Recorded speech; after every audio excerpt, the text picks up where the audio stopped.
Halo Rebahaners, dimanapun kalian berada, bagaimana kabarnya? Kembali lagi bersama saya John, Still in the House. Sebuah film yang sudah sangat ditunggu-tunggu, yaitu Sisu 2. Ingat, Sisu pertama adalah sebuah masterpiece film action yang sangat sulit dilupakan karena sepanjang durasi semuanya penuh aksi dan dialog minim sekali.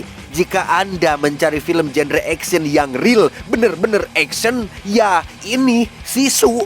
Pertanyaannya, apakah Sisu kedua ini akan sama menggelegarnya dengan Sisu pertama? Daripada banyak bercocot-cocot di awal, langsung saja pasang handsfree, simetriskan proses rebahan, kencangkan celana dalam. Selamat menonton dan ayo kita katakan bersama-sama secara serentak ya, secara semangat passwordnya muncrat. 1, 2, 3. Cekicrot.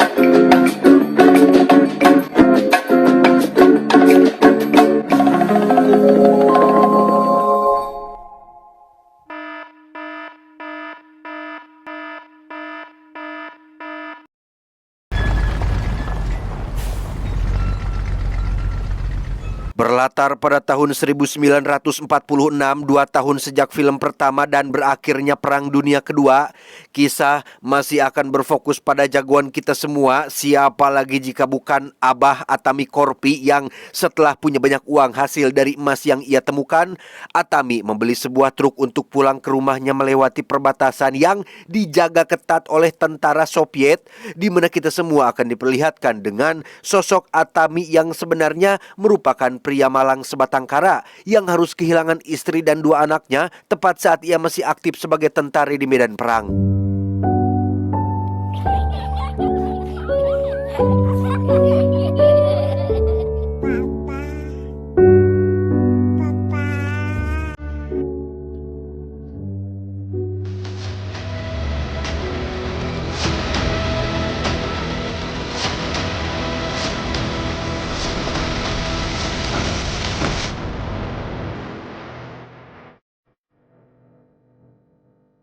Sementara itu di Siberia, kita akan diperkenalkan pada seorang tahanan perang bernama Igor Dragunov. Ia merupakan mantan komandan tentara merah Soviet pada masa Perang Dunia Kedua yang sengaja dipenjara karena dianggap terlalu berbahaya. Dari laporan yang jenderal bawa, Igor diketahui pernah mencincang 2 anak laki-laki dan 1 wanita menggunakan sekop hanya karena ingin menghemat peluru. Dante. Yang mana ibu dan 2 anak tersebut tidak lain dan tidak bukan adalah istri dan anak dari Atami Korpi yang kemudian membalas dendam dengan menghabisi hampir 300 lebih tentara Soviet hanya seorang diri, menjadi legenda dengan julukan Koshei alias Sang Abadi The Immortal. Itu semua tidak akan terjadi jika saja Igor tidak menghabisi keluarganya, sehingga sekarang Igor ditugaskan untuk membereskan kekacauan yang sudah ia buat. Dan sebagai imbalannya, Igor akan pulang sebagai orang kaya.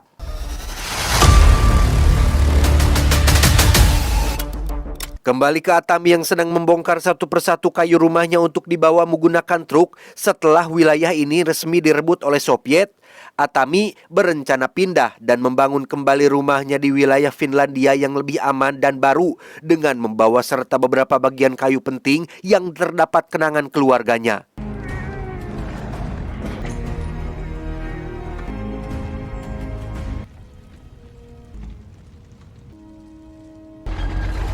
Saat dalam perjalanan menuju ke wilayah baru Finlandia, Atami bersama anjing peliharaan pun dihadang oleh tentara Soviet yang ingin memeriksa kartu identitasnya. Ternyata di sana juga sudah ada Igor yang akhirnya berhasil menemukan keberadaan Atami, sehingga ia dengan cepat menyuruh 1 anak buahnya untuk membakar truk tersebut menggunakan bom molotov dan tebak apa yang akan Atami lakukan?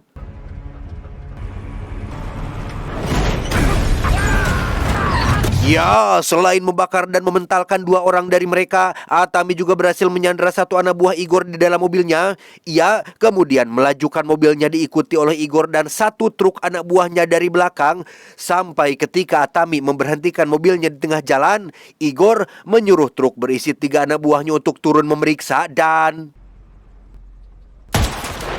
Menggunakan senjata api milik sandranya, Atami menghabisi mereka semua tanpa kesulitan dan hanya menyisakan Igor dan satu anak buahnya saja. Sebagai mantan komandan, Igor sudah tahu isi pikiran Atami yang hanya akan menyerang jika lawannya melawan, sehingga ia meminta si supir untuk tetap diam, tetapi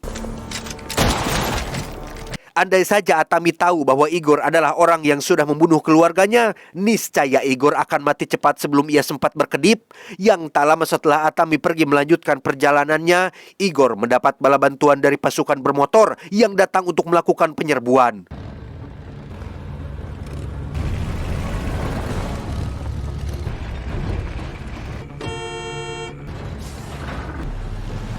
Berlokasi di area bekas landasan pesawat, Atami dikejar oleh pasukan tentara bermotor memakai jirah dan helm baja sehingga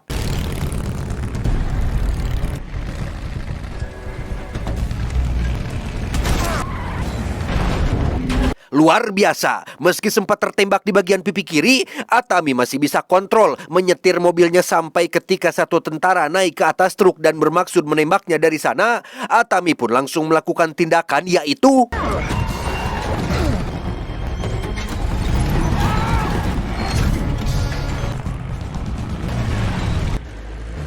satu pemotor sudah tumbang, kini tinggal 3 motor lagi yang harus ia hadapi, yang dengan memanfaatkan apa yang ada di sekitar, Atami berhasil meledakkan pemotor kedua dengan cukup mudah dan tak belajar dari kesalahan temannya, satu pemotor pun naik ke atas truk dan nyaris membuat jatuh Atami, tetapi menggunakan tali derek, Atami pun menarik pemotor terakhir hingga kelapanya copot. Dan untuk Igor, karena ia melemparkan bom molotov yang membuat kayunya terbakar, Atami pun tidak akan segan-segan untuk menghabisinya juga dengan cara melemparkan tubuh pemotor barusan dengan peledak yang ada pada badannya.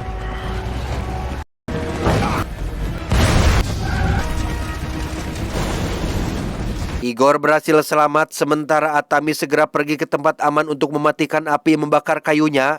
Selain beristirahat dan memberi minum anjing peliharaannya, Atami juga berhasil mengeluarkan peluru yang ada di dalam mulutnya, bekas satu tembakan yang tadi berhasil menembus pipi kirinya.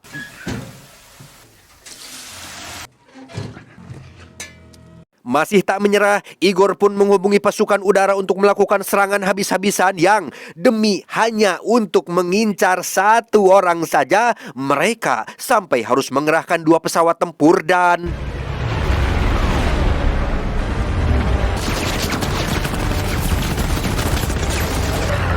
sejenak Atami bisa aman bersembunyi di dalam sebuah gudang tua yang karena pesawat-pesawat itu terus menyerang dan tidak akan pernah berhenti.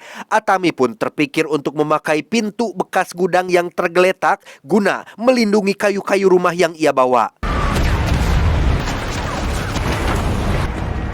Lolos dari gudang, Atami pun memasuki jalan perhutani yang dipenuhi oleh pepohonan yang ketika satu pesawat maksain turun untuk menyerang, Atami dengan cepat menginjak rem sehingga satu pesawat sudah tumbang. Atami harus melewati jalanan tebing samping laut yang di situ musuh akhirnya kehabisan peluru yang membuatnya tidak punya pilihan lain selain melontarkan dirinya dan menabrakkan pesawatnya ke arah Atami. Dan tebak apa yang akan Atami lakukan? Sungguh banyak akal sekali abah kita semua satu ini. Celakalah si pilot tadi yang harus turun tepat di depan Atami. Namun ketika akan dihabisi, keburu muncul pesawat lain dari belakang sehingga Atami dengan cepat membereskan kembali kayu-kayunya dan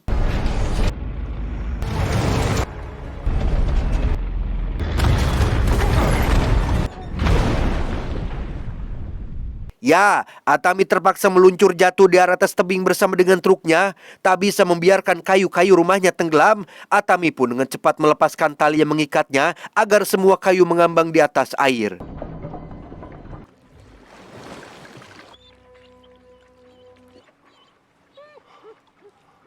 Untuk Igor, ia beneran dibuat geleng kepala saat mengetahui jasad Atami tidak ditemukan. Sementara untuk Atami, ia berhasil mencapai daratan dengan menjadikan kayu-kayu rumahnya sebagai rakit dadakan dan secara kebetulan menemukan sebuah tank bekas perang tergeletak begitu saja hingga terpikir untuk memanfaatkannya.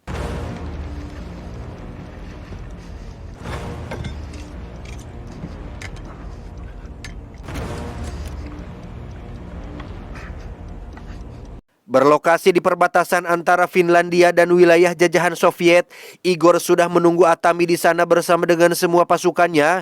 Entah apa yang Atami rencanakan, ia terlihat mengangkut semua kayu rumahnya dengan tank tersebut, dan yang paling mind-blowing adalah Atami berencana melakukan salto ke depan menggunakan sejumlah peledak yang ia pasang di belakang.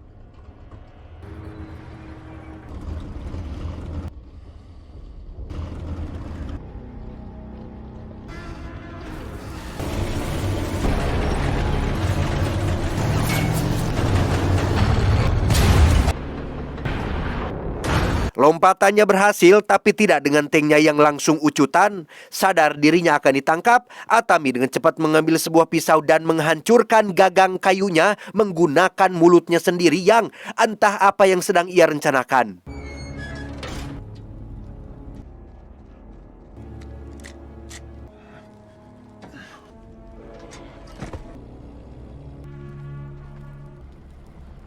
Sesuai instruksi dari jenderal, Igor pun menangkap Atami hidup-hidup untuk dibawa ke pangkalan menggunakan kereta api. Selama dalam perjalanan, Atami terus disiksa menggunakan cambuk panas mengakibatkan punggungnya bolecakan. Tapi itu bukanlah rasa sakit yang sesungguhnya, karena ketika Igor bercerita terkait istri dan kedua anaknya serta mengaku bahwa dialah pelaku yang telah menghabisi mereka semua dengan sangat keji dan tidak manusiawi, Atami baru merasakan rasa sakit yang sebenar-benarnya disertai darah yang mendidih dan puncak kemarahan yang berbeda dari sebelumnya, sehingga suatu kesalahan besar ketika Igor mengakui kesalahan tersebut saat Atami masih hidup dan masih punya peluang untuk berjuang. Tak lama setelah Igor keluar, Atami yang dipenuhi kemarahan pun langsung mengangkat kakinya ke atas untuk mendorong tubuhnya supaya tali terlepas. Di mana Anda semua yang ada di rumah akan sangat amat dibuat terkejut saat melihat jika pisau yang tadi Atami rusak gagang kayunya ternyata dimasukkan ke dalam pahanya, lebih tepatnya di antara kulit dan daging, sehingga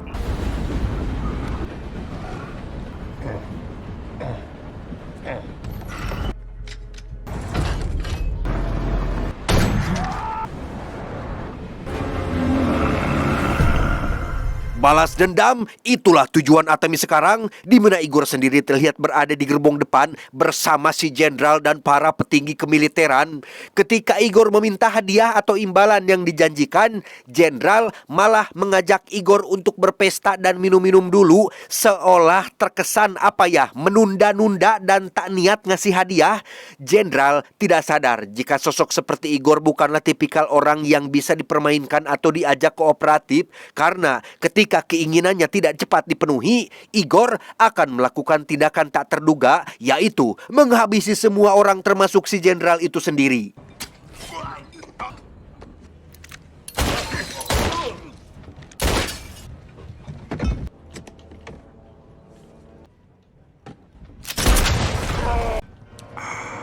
Kembali ke Atami yang tak sengaja menemukan lencog dan memakainya sebagai senjata, ia memasuki gerbong para tentara yang sedang beristirahat.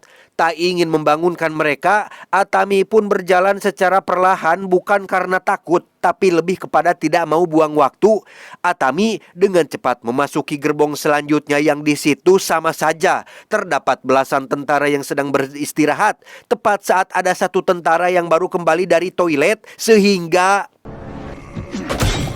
Atami terpaksa menghabisi satu tentara yang hampir bangun dari ranjangnya, yang membuat darahnya perlahan jatuh ke wajah tentara yang berada di bawah ranjang.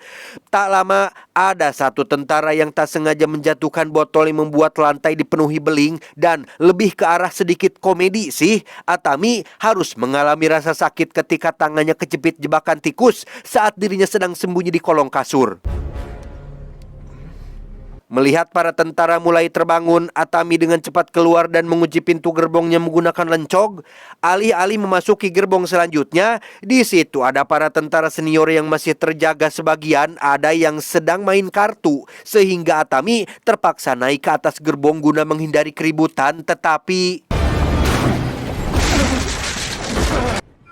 ya, ujung-ujungnya Atami jatuh juga ke gerbong para tentara yang masih terjaga, sehingga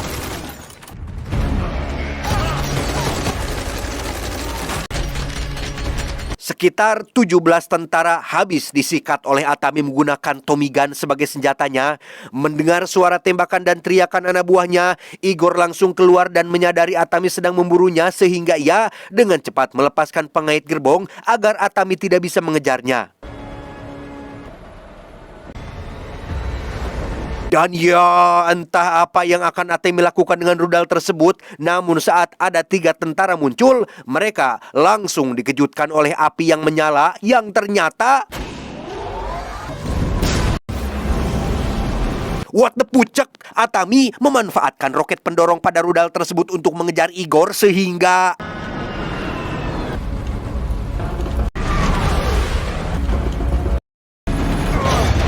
Dengan cepat Atami menghajar Igor yang merupakan pembunuh keluarganya. Sama-sama tua dan sudah abah-abah, keduanya pun bertarung sangat brutal dan tanpa sensor yang membuat Atami begitu kewalahan.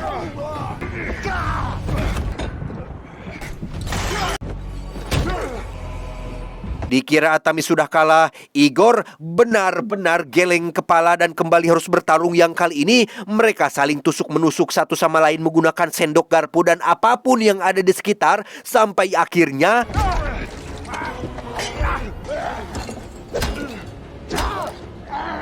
Atami dibuat tak berdaya setelah Igor menghantamnya dengan skop, persis seperti yang ia lakukan terhadap anak dan kedua istrinya. Melihat baut yang mengikat rudalnya longgar, Atami pun kepikiran untuk melepaskannya dengan mulut, dan inilah yang terjadi.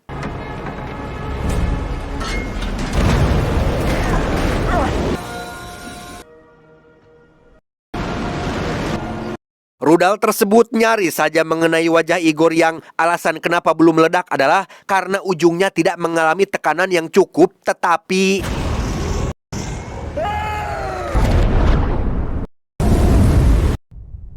Mamam, berakhir sudahlah balas dendam Atami, tapi tidak dengan perjuangannya untuk kembali ke Finlandia karena...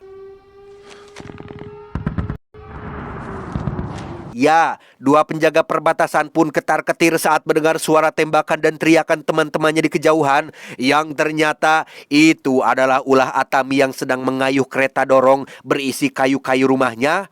Tak ingin bertindak bodoh dan bernasib sama seperti yang lain, penjaga perbatasan pun memilih untuk membiarkan Atami lewat dan... Disinilah Atami sekarang di tanah Finlandia baru sedang membangun kembali rumahnya menggunakan kayu yang sebagian besar berasal dari rumah lamanya. Tak lama muncullah gerombolan pria yang menenteng senjata tajam seperti kapak, skop, dan lain-lain. Tetapi... Ajateltiin, että voisit tarvita apua. Saking seringnya terlibat dalam momen adrenalin, Atami sampai seuzon dengan mengira bahwa orang-orang ini datang untuk menyerangnya, yang padahal mereka semua adalah warga setempat atau tetangga baru Atami yang berniat untuk membantu bikin rumah secara gotong royong.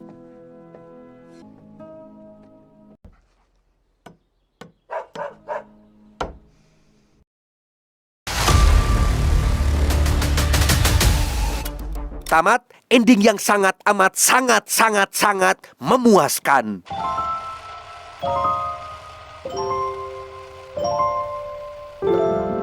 Penilaian pribadi tentang Sisu 2, edan, brutal, sangar, tidak bertele-tele, jos, gue banget. Kebanyakan film sequel kan biasanya ada penurunan kualitas, kebanyakan ya, meskipun sedikit pasti ada. Tapi Sisu yang pertama dan kedua masih sangat terasa adrenalinnya dan gila-gila. Sisu memang pantas dinobatkan sebagai film action terbaik sepanjang masa dan akan cukup sulit untuk bisa menyainginya. Entah akan seperti apa Sisu ketiga nanti. Sutradara film ini katanya sudah punya ide ya untuk film ketiga nanti dan bakal rilis di tahun 2027 atau 2028 mendatang.